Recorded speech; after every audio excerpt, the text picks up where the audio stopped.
Natriy OH'imizni eritib oldik. Anchagina qizidi, yo'qlashgan tagi. Izotermik ketadi bu yerda. Natriy OH'da eritmasini eritganimizdan so'ng issiqlik ajralib chiqadi. Mana probelkamiz. Avval magniy sulfatni qo'yib olamiz. Endi aralashtirilgan natriy OH'imizni qo'yib olamiz.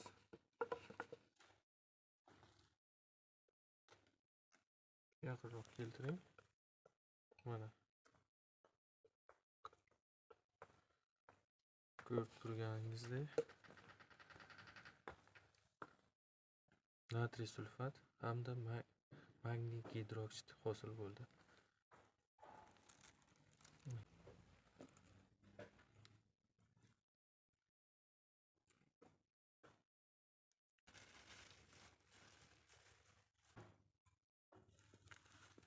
Yaqinlashtir. Qarang. Tomchilar tushib ketishini.